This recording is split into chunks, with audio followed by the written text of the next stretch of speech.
Shalom dan selamat pagi kepada jemaat Tuhan. Salam Paskah untuk kita semua. Saya berterima kasih karena diberikan kesempatan untuk berkongsi firman Tuhan dalam kesempatan ini. Baik, mari kita melihat firman Tuhan di dalam Roma pasal yang kelima. Roma pasal yang kelima, ayat yang pertama sampai pada ayat yang ketiga. Sekali lagi, Roma pasal yang kelima, ayat 1 sampai pada ayat yang ketiga, demikian firman Tuhan. Sebab itu kita yang dibenarkan karena iman, kita hidup dalam damai sejahtera dengan Allah oleh Tuhan kita, Yesus Kristus. Oleh Dia, kita juga beroleh jalan masuk oleh iman kepada kasih karunia ini. Di dalam kasih karunia ini kita berdiri dan kita bermegah dalam pengharapan akan menerima kemuliaan Allah. Dan bukan hanya itu saja, kita malah bermegah juga dalam kesengsaraan kita, karena kita tahu bahwa kesengsaraan itu menimbulkan ketekunan. Untuk lebih jelas, jemaat Tuhan boleh membaca firman Tuhan ini sampai pada ayat yang ke-11. Tetapi dalam kesempatan ini saya hanya membawa kita untuk melihat hanya sampai pada ayat yang ketiga. Dari teks pembacaan firman Tuhan ini saya membawa kita untuk belajar firman Tuhan ini dengan satu tema, yaitu kuasa dari iman yang benar. Kuasa dari iman yang benar. Jika ada iman yang benar, pastilah ada iman yang palsu. Iman yang benar adalah iman yang diberikan oleh Allah. Jadi kita beriman kepada Tuhan bukanlah sebagai suatu keputusan dari pihak kita untuk mempercayai Tuhan, tetapi kita beriman karena Allah lah yang telah menganugerahkan iman itu, sehingga saya dan saudara dimampukan untuk percaya, meskipun secara akal manusia hal itu tidaklah masuk akal untuk mempercayai apa yang dikatakan, apa yang dilakukan oleh Allah, termasuklah dalam peristiwa Paskah ini. Karena bagi orang yang tidak beriman, maka semua ini merupakan hal-hal yang tidak dapat dipercayai, karena ia tidak masuk akal. Tetapi bagi kita sebagai orang yang percaya, semua ini dapat kita andalkan oleh karena kita memiliki iman yang benar. Jadi dari teks ini kita dapat melihat bahwa iman yang benar itu adalah iman yang memiliki pengaruh atau kuasa ke atas kehidupan kita. Dan apabila menyebut tentang iman yang benar dalam hubungannya dengan Paskah, kita harus mengerti bahwa peristiwa Paskah ini merupakan dasar dari kita beriman. Tanpa adanya peristiwa Paskah atau tanpa adanya penderitaan, kematian, dan juga kebangkitan Kristus, maka tidak ada dasar bagi kita untuk beriman. Peristiwa Paskah ini merupakan peristiwa yang menentukan iman kita ini memiliki dasar yang benar ataupun tidak. Dengan demikian, iman yang benar yang saya maksudkan di dalam kesempatan ini memiliki hubungan erat dengan peristiwa Paskah. Kalau kita melihat dari teks ini, iman yang benar itu membuat kita dibenarkan. Hidup saya dan saudara dibenarkan oleh Tuhan. Kita berdosa bukan karena kita melakukan dosa semata-mata, tetapi kita berdosa karena kita telah diperanakan di dalam dosa. Maksudnya adalah karena Adam dan Hawa telah melahirkan manusia setelah mereka berdosa, maka semua keturunannya ini diperanakan di dalam dosa. Kecenderungan-kecenderungan yang ada di dalam diri manusia hanyalah melakukan pemberontakan atau melawan Allah. Dan akibatnya manusia bukan hanya bersalah, tetapi bermusuhan dengan Allah. Dan risikonya adalah setiap manusia akan dihukum oleh Tuhan. Dan tidak ada satu pun atau tiada siapapun yang mampu dan layak melepaskan manusia daripada hukuman dosa ini, hukuman yang kekal ini, selain seorang pribadi yang tidak pernah disentuh oleh dosa, tidak pernah dikuasai oleh dosa, yaitu Yesus Kristus sendiri. Kalau kita melihat dari kata berdiri dalam ayat yang kedua ini, maka sebenarnya perkataan berdiri itu merupakan dilatar belakangi oleh satu peristiwa di mana jika ada seseorang didapati bersalah, dia akan berdiri di kandang pengadilan, dan jika didapati bersalah, maka orang ini tidak berhak untuk berdiri sebab dia akan tunduk dan merasa malu serta merasa dirinya tidak memiliki pengharapan, hidupnya hancur, maka tidak ada alasan bagi dia untuk mampu berdiri. Tetapi perkataan berdiri di sini menunjukkan bahwa orang itu telah dilepaskan daripada kesalahan-kesalahan, sehingga ia memiliki damai dan sukacita, gairah baru untuk berdiri di hadapan Allah, sebab telah secara hukum dinyatakan sebagai orang yang tidak bersalah. Dan inilah yang dikatakan saya dan saudara dibenarkan hanya oleh iman di dalam Kristus Yesus. Iman yang benar memberikan keyakinan kepada kita bahwa kita telah diampuni dari apapun dosa, sehingga apapun tuduhan-tuduhan masa lalu kita dapat hadapi itu dengan suatu keyakinan bahwa sekarang saya dan saudara telah dibenarkan. Apapun ikatan-ikatan masa lalu sudah dihancurkan oleh penghakiman Allah, bahwa saya dan saudara sekarang sudah dibenarkan. Kalau kita melihat pada peristiwa di Taman Eden, di mana Adam dan Hawa setelah mereka melakukan dosa dan mereka mendengar suara langkah Allah di Taman Eden, apa yang mereka lakukan adalah mereka telah bersembunyi oleh karena mereka merasa malu pada diri mereka. Belum pun Allah berbicara, baru mereka mendengar langkah Allah, mereka sudah merasa malu dan tertunduk di situ. Tetapi penghakiman yang Allah berikan kepada saya dan saudara sekarang bukan lagi menyatakan bahwa saya dan saudara sebagai orang berdosa, tetapi sebagai orang yang benar. Dan sebagai sumber dan pemegang segala hukum yaitu Allah. Apabila dia menyatakan bahwa saya dan saudara ini sudah dibenarkan, maka saya dan saudara benar-benar dilepaskan daripada segala bentuk tuduhan ini. Jadi pembenaran Allah ini adalah pasti dan tidak dapat dibatalkan oleh apapun penghakiman di pihak manusia. Mungkin ada manusia atau ada orang-orang tertentu yang menghakimi masa lalu kita, sehingga masa lalu yang diperkatakan oleh orang lain menghancurkan hidup kita. Tetapi ingat bahwa apabila Allah menyatakan bahwa saya dan saudara telah dibenarkan, maka apapun bentuk masa lalu dan penghakiman-penghakiman yang dibuat oleh manusia tidak membatalkan pembenaran Allah ini. Sehingga saya dan saudara benar-benar dilepaskan dari segala bentuk masa lalu yang jahat. Sesungguhnya Allah tidak dipengaruhi oleh bentuk apapun penghakiman-penghakiman yang dilakukan oleh manusia ke atas diri kita. Sekali Allah menyatakan saya dan saudara adalah orang yang dibenarkan, maka dia memberikan iman yang benar, sehingga iman ini memerdekakan kita dari perasaan-perasaan bersalah oleh karena masa lalu yang jahat. Jadi ini adalah kuasa dari iman yang benar.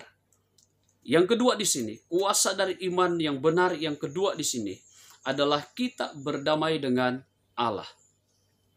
Sebagai akibat dari pembenaran oleh iman, maka iman ini membawa kita meyakini serta menikmati hubungan intim dengan Allah.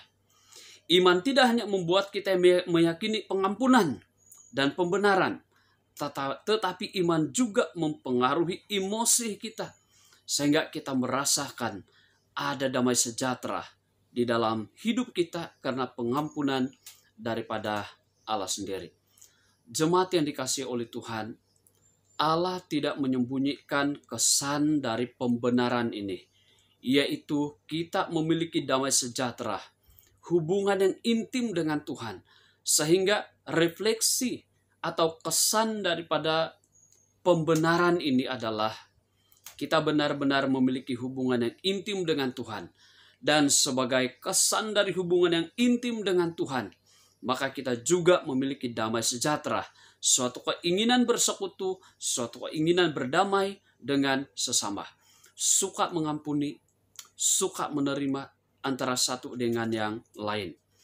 Jemaat yang dikasihi oleh Tuhan, kemampuan kita untuk berdamai dengan sesama adalah didasarkan pada pengampunan Kristus yang tidak terbatas untuk hidup kita, dan kesukaan kita berdamai dengan siapapun adalah akibat dari pengampunan Tuhan yang pasti.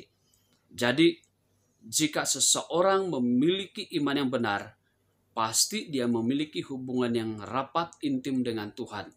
Dan sebagai akibatnya, dia memiliki hubungan yang rapat dan intim dengan sesama juga. Jadi dua hal ini merupakan hal yang saling terikat atau saling tumpang tindih. Tidak boleh kita berkata, saya mencintai Tuhan, saya memiliki hubungan yang baik dengan Tuhan, jika saya dan saudara tidak memiliki hubungan yang baik dengan sesama.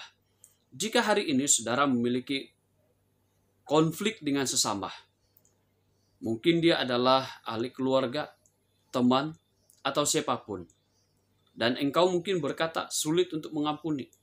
Tetapi dengarkan baik-baik, bahwa harapan baru itu muncul apabila kita benar-benar memiliki iman yang benar.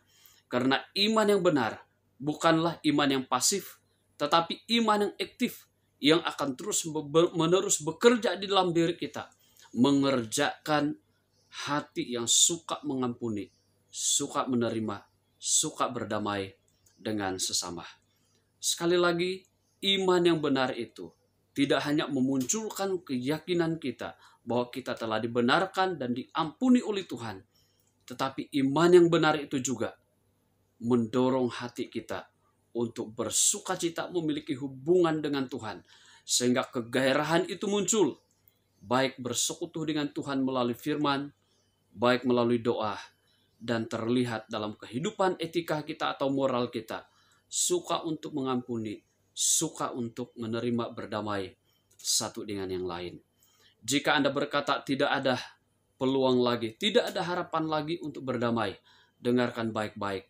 Tuhan memberikan kemampuan. Ini adalah harapan dari kebangkitan Kristus. Dia memberikan suatu harapan baru sehingga kita terus-menerus diberikan kemampuan oleh Tuhan untuk berdamai dengan siapapun. Jika Anda terus-menerus berkata, saya tidak mampu mengampuni, itu berarti bahwa Anda sedang meragukan pengampunan Tuhan ke atas dirimu. Sebab bagi orang yang sungguh-sungguh memiliki iman yang benar, bahwa dia telah diampuni oleh Tuhan, maka dia akan memiliki satu gairah dan damai, sukacita untuk bersekutu dengan sesama. Yang ketiga di sini adalah kuasa dari iman yang benar adalah kita akan mengerti arti dan tujuan dari penderitaan. Kita mengerti arti dan tujuan dari penderitaan. Kita boleh lihat ini dalam ayat yang ketiga. Jemaat, tanpa iman yang benar, maka kita tidak akan mengerti makna dan tujuan dari penderitaan. Kita sering banyak mendengar pengajaran-pengajaran baik melalui khotbah, seminar, atau etikal yang bertulis mengajarkan bahwa penderitaan itu adalah kutuk. Penderitaan itu adalah tanda hukuman daripada Tuhan. Dan sebagai orang benar, kita terlepas dari masalah. Kita akan diberkati baik panjang umur, kesehatan, maupun secara materi. Kita akan diberkati secara berlimpah. Dan untuk itulah banyak orang berusaha untuk menjadi Kristen, untuk menikmati berkat-berkat seperti ini. Tetapi dengarkan baik-baik, beriman kepada Tuhan dengan cara dan motif seperti ini adalah suatu iman yang palsu, bukan iman yang benar. Saya dan saudara seharusnya menerima Kristus sebagai Tuhan dan Penyelamat, bukanlah bertujuan untuk menjadi kaya, bukanlah bertujuan untuk panjang umur, bukanlah tujuan supaya diberkati berlimpah secara materi. Tidak ada masalah lagi. Tetapi tujuan kita menerima Kristus karena kita mau diselamatkan oleh Kristus. Jadi kita mudah disesatkan. Kita tidak akan mengerti apa makna di sebalik penderitaan, apa tujuan di sebalik penderitaan tanpa ada iman yang benar. Betapa pentingnya kita harus memiliki iman yang benar. Jika tidak, kita akan mudah disesatkan oleh pengajaran-pengajaran yang tidak seimbang. Suatu pengajaran yang hanya ingin memuaskan keinginan-keinginan secara manusiawi, namun mengabaikan kebenaran-kebenaran Allah yang lain. Jika kita melihat pada peristiwa ini, kita dapat melihat khususnya dalam ayat yang ketiga sampai pada ayat yang ke-11. Rasul Paulus mengajarkan bahwa orang yang benar menghadapi penderitaan-penderitaan oleh karena kita ini adalah umat Kristus yang bertentangan dengan dunia, bertentangan dengan iblis. Maka iblis dan dunia berusaha untuk melawan kita dengan berbagai penderitaan. Jadi dari penderitaan Kristus ini, peristiwa Paskah ini mengingatkan kepada kita bahwa penderitaan itu memiliki tujuan.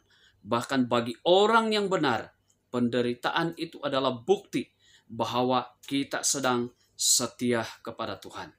Oleh karena itu, kita harus mengerti penderitaan ini. Kalau kita melihat pada peristiwa Paskah, khususnya pada penderitaan dan kematian Yesus Kristus sendiri. Kematian Kristus itu bukanlah suatu kemalangan di mana dia sendiri tidak tahu akan hal itu. Dia sendiri tidak mampu untuk menghindar dari semua itu. Tetapi sebaliknya, semua peristiwa yang terjadi ke atas diri Kristus, dia sudah tahu, bahkan dia boleh atasi, tapi dia membiarkan itu. Karena ia sengaja merencanakan seperti itu dalam kesadaran. Tetapi bukan dalam keterpaksaan, melainkan dalam gairah Allah sendiri. Dengan tujuan memberitahu kita bahwa biarpun ia menderita, mati di atas kayu salib, tetapi ia bergairah untuk melakukan itu. Karena ia memberikan makna yang benar di sebalik penderitaan-penderitaan yang bakal diterima oleh orang-orang yang mempercayai pribadi Kristus. Oleh karena itu, kita harus mengerti di sini bahwa iman yang benar melihat semua perspektif ini dari sudut perspektif ilahi. Sehingga kita mengerti bahwa penderitaan yang datang kepada kita bukanlah tanpa diketahui oleh Tuhan, bukanlah tanpa dalam rencana Tuhan, bukanlah di luar kemampuan kontrol Allah, tetapi karena ada maksud-maksud Allah yang khusus. Kita melihat banyak tokoh-tokoh Alkitab, sama ada di dalam perjanjian lama, perjanjian baru. Kita boleh menyebut mereka satu persatu. Begitu banyak di antara mereka yang menderita, tidak sempat menjadi kaya atau tidak menjadi kaya, pendek umur, bahkan ada yang sakit-sakit termasuk Rasul Paulus sendiri. Kita melihat dia sudah berhabis-habisan untuk mengikut Kristus dengan penuh semangat menyebarkan Injil, tetapi ia tetap mengalami masalah dan penderitaan. Apakah dia berdosa? Apakah ia telah dikutuk oleh Tuhan? Tidak. Tetapi inilah tujuan dari iman ini. Dia menyingkapkan kebenaran-kebenaran yang selama ini disembunyikan oleh orang-orang yang tidak memiliki iman yang sesungguhnya. Oleh karena itu kita harus mengerti, iman yang benar tidaklah menyelesaikan semua masalah kita. Iman yang benar tidak juga melenyapkan semua masalah kita. Tetapi iman yang benar membuat kita bersemangat menghadapi semua masalah-masalah hidup. Sehingga apapun masalah hidup tidak merampas keyakinan kita bahwa kita ini telah dibenarkan oleh Tuhan dan kita memiliki keselamatan yang daripada Tuhan. Ada suatu statement yang saya ingat, saya pikir kita semua pernah membaca. Dia berkata, payung tidak menghentikan hujan, tetapi payung boleh membuat kita mereda hujan tanpa basah. Demikian juga dengan iman. Iman kita tidak menyelesaikan semua masalah. Iman kita juga tidak akan membuat kita terlepas dari masalah untuk masa akan datang. Tetapi iman membuat kita mampu meredah masalah tanpa terkalahkan oleh masalah-masalah. Oleh karena itu, memiliki iman yang benar membuat kita menang ke atas semua pencobaan. Menang ke atas pencobaan tidak berarti menyelesaikan semua masalah, tetapi tidak membiarkan masalah menakluki hidup kita. Dan inilah harapan yang baru yang Allah berikan buat kita. Inilah mukjizat yang sesungguhnya. Mukjizat yang sesungguhnya adalah apabila kita berjalan di dalam masalah, dan masalah tidak pernah merampas pengharapan yang ada di dalam diri kita. Yang keempat di sini, kuasa dari iman yang benar adalah kita menerima kemuliaan Allah di dalam ayat yang kedua. Kita menerima kemuliaan Allah. Ada begitu banyak makna kemuliaan Allah jika kita lihat itu dari banyak penjelasan.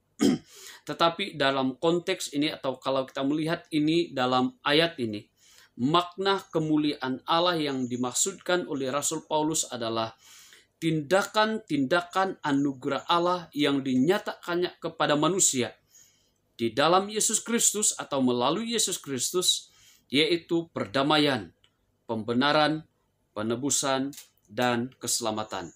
Inilah yang dimaksudkan oleh Rasul Paulus sebagai kemuliaan Allah. Dan hanya imanlah yang membuat kita menerima dari semua ini.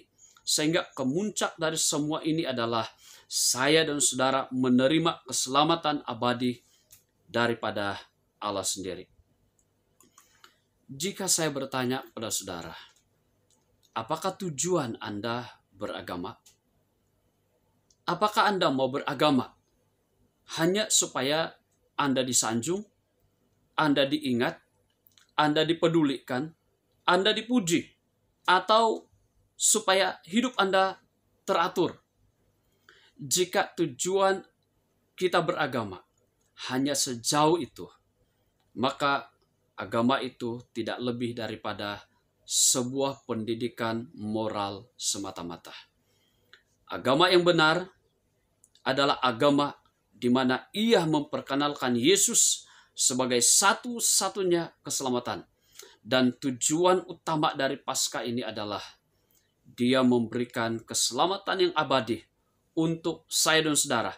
Dan inilah kemuliaan tertinggi yang dimiliki atau akan terus-menerus dimiliki oleh orang percaya, menerima keselamatan daripada Allah.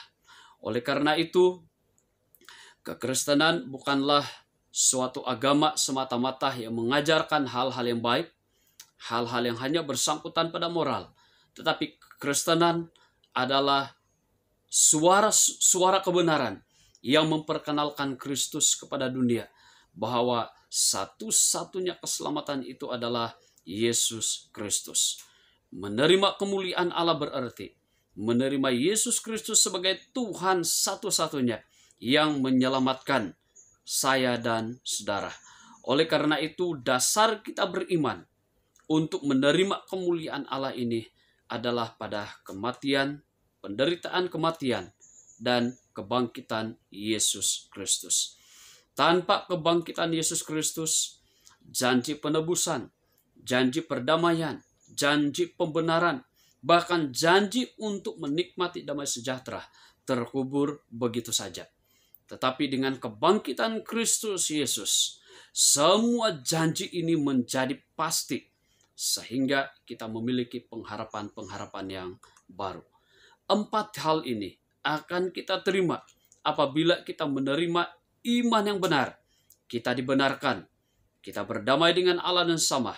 Kita akan mengerti arti dan tujuan dari penderitaan, dan kita menerima kemuliaan dari Allah sendiri. Karena itu, jemaat yang dikasihi oleh Tuhan, perhatikan, tidak ada hal terburuk dan yang paling malang dalam hidup manusia selain bermusuhan dengan Allah.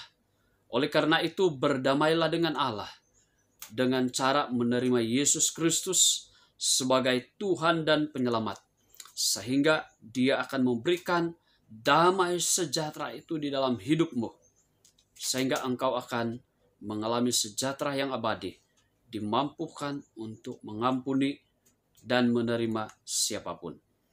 Penderitaan dan kematian Kristus adalah dasar kita untuk mengerti penderitaan dalam hidup kita. Manakala kebangkitan Kristus pula adalah dasar pengharapan kita untuk menang ke atas semua penderitaan dan masalah. Oleh karena itu, peristiwa kebangkitan Kristus yang kita rayakan pada pagi ini merupakan dasar kita beriman, dasar untuk menerima semua janji-janji Allah. Dan inilah yang kita harus bersukacita karena menerima, bukan karena usaha kita, tapi karena kebaikan dan kemurahan Allah semata-mata.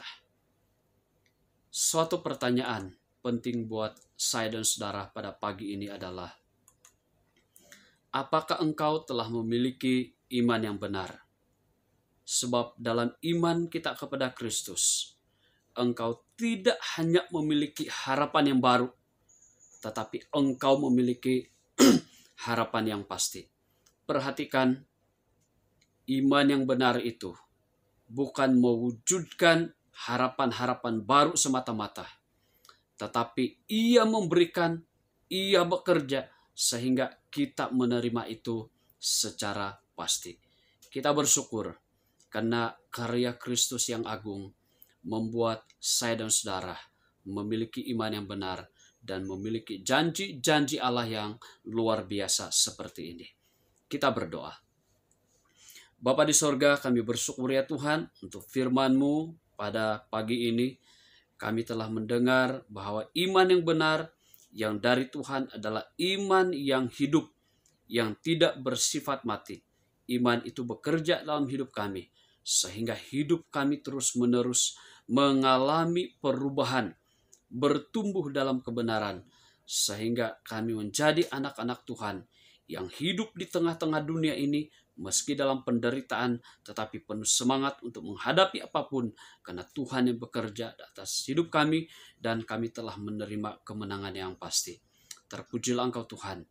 Mari Tuhan Engkau bekerja dalam hati kami, supaya setiap pribadi akan bersukacita hidup di dalam iman yang benar, sehingga kami menjadi terang dan garam bagi dunia ini. Dalam nama Tuhan Yesus kami berdoa. Amin. Terima kasih jemaat Tuhan. Salam Paskah, Tuhan Yesus memberkati.